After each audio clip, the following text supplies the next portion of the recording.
What's going on? Welcome back to all my regular subscribers. I know it's been a while, and to anybody that's not familiar with this channel, my name is David Whitney. I'm the current USPA bench press record holder in my home state of Connecticut in the 198-pound weight class.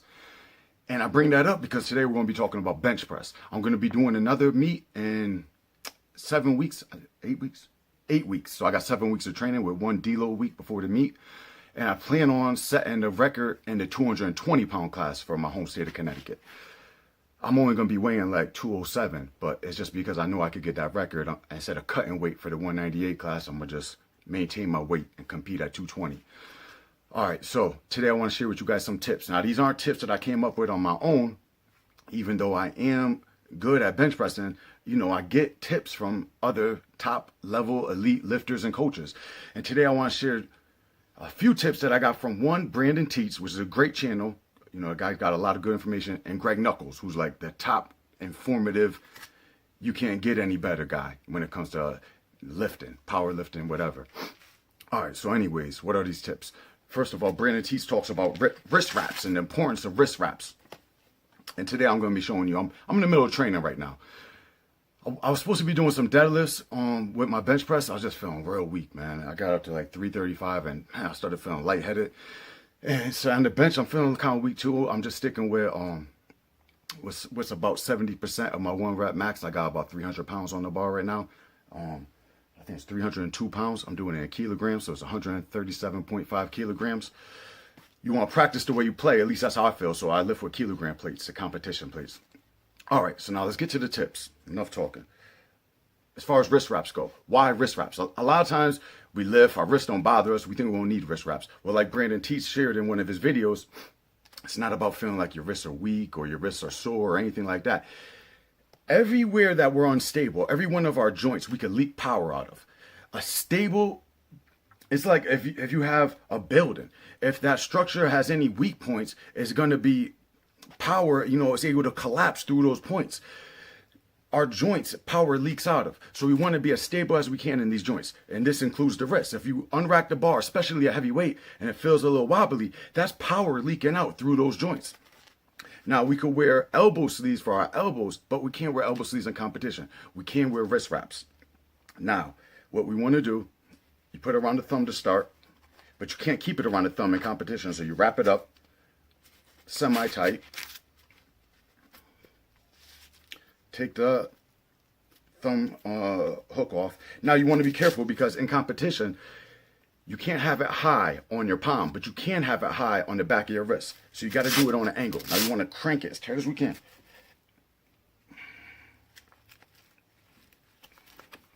It's a little difficult. I'm losing it here. Okay. So now I'm going to take the thumb off. Now we want to crank it on an angle. Bring it back some.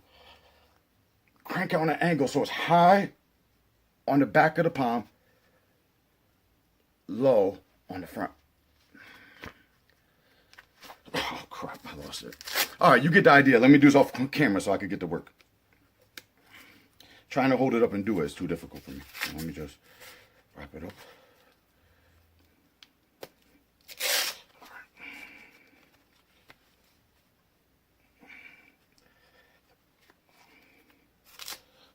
Crank it tight. All right. High on the back of the wrist, low on, high on the back of the palm, low on the front of the wrist. Same thing with this side. Now I got more tips to come, so bear with me while I'm doing this part here.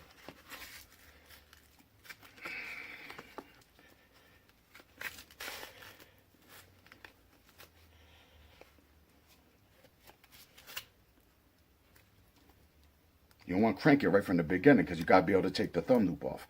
All right, now, pull it back some revolutions and start cranking it.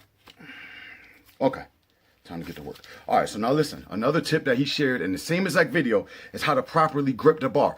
Now, all of us power lifters know we're supposed to have our shoulders not internally rotated like a bodybuilder will press like this. We know this is dangerous for our shoulders. So a lot of power lifters bring their elbows super tucked in. This is also not good. This is not optimal. I got to hurry up because I'm losing circulation in my palms. But what we want to do as far as gripping the bar, we want to grip it across the bottom of our palms. We want it against the bone. This is going to allow maximum force transfer through the shoulders and through the elbows. Now, we don't want to be benching like this, but we don't want to be gripping the bar like this. In order to turn our elbows in, a lot of times we'll turn our wrists like this, try to get them into more of a neutral grip. That's not beneficial for a maximal force transfer, because look, the bar is going to be going across here. This is away from the bone. This is away from the elbow. This is away from the shoulder. We want to grip it like this, and then, while we got the grip like this, then we twist our shoulders in, okay? I don't know. Let me put this up. You guys are going to be able to see this. All right, nice. I know it's not the perfect angle, but bear with me. All right, so like I said, we got about 303 on here, 302, something like that. Like I said, I'm gripping it like this.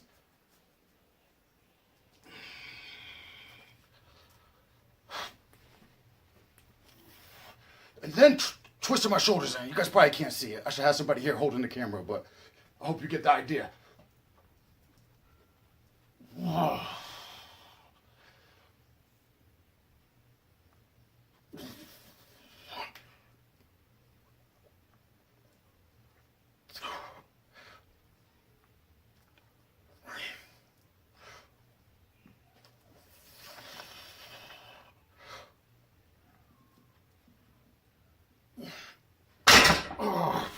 All right.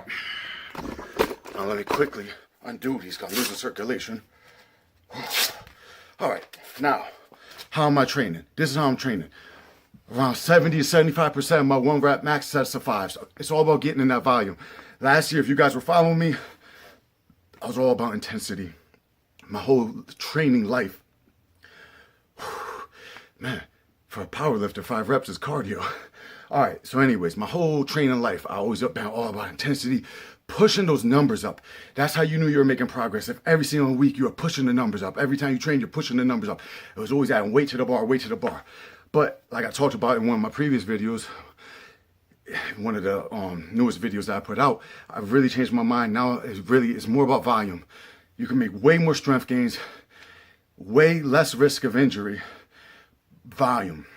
All the studies show it, all the elite lifters do it, all the top level coaches, they preach volume, volume, volume. So like I got friends, man, they'll come here in the basement and train with me. They want to hit that 1 rep max every time. They feel like if they don't hit that 1 rep max, they're getting weaker if they don't go closer to 1 rep max. I try to explain to them, look, my 1 rep max on bench is over 400 pounds pause rep. I haven't gone over 400 pounds in at least 6 months. It's not about that. Let's say you come in here, quickly we'll talk about this, and you got to hit your 1 rep max. You build up to your 1 rep max. It takes you 20 minutes to get to your 1 rep max because you got to get acclimated to the weight. You're slowly building up to it, Then you hit your 1 rep max. You're feeling a little worn out. You do maybe 1, maybe 2 back off sets. At the end of the day, what do you finish with? 11 reps, tops?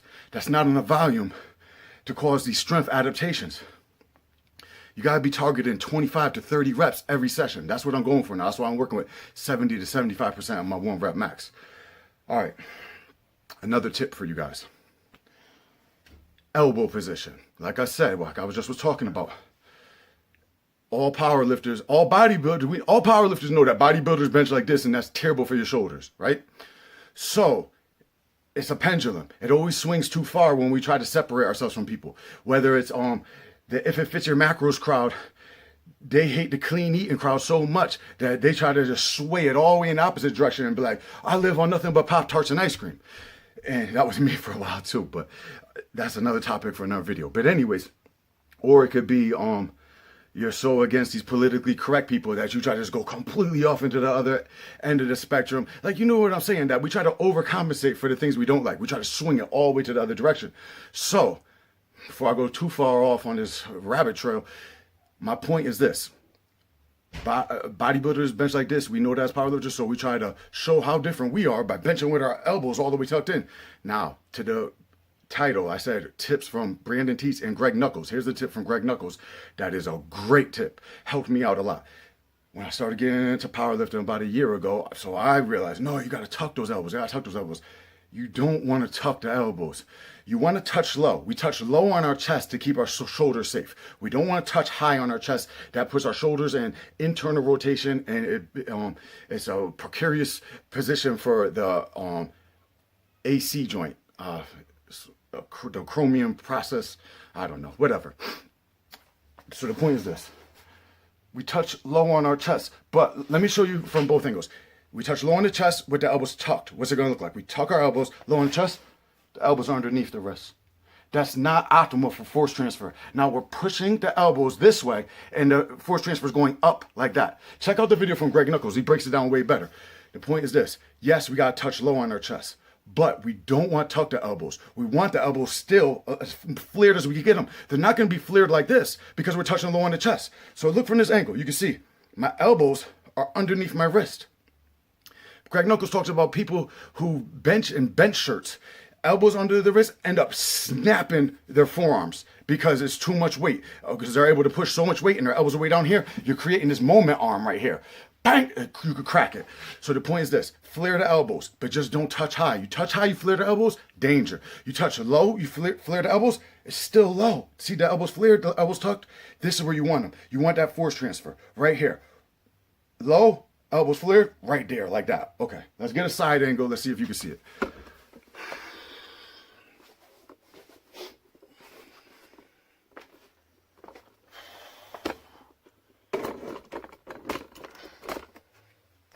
Drop this down a little bit. Bear with me, all right?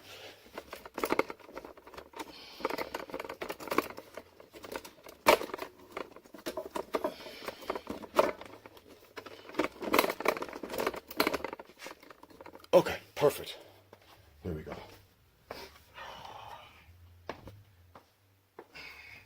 Just give me a second to get these wrist wraps on.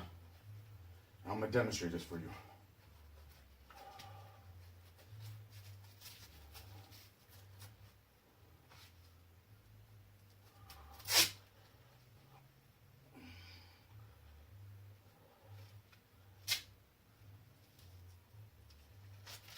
Now another tip while I'm doing this,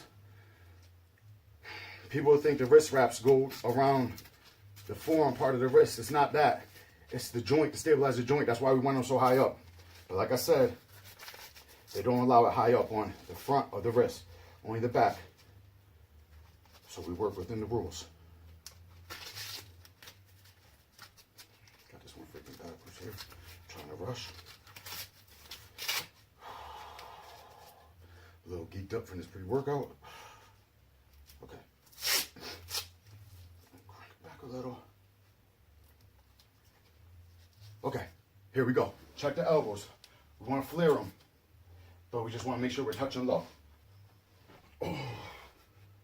Hope the plates don't get in the way. We'll see. Now remember, wrists, I'm turning them like this to start, and then I'm going to corkscrew my shoulders in.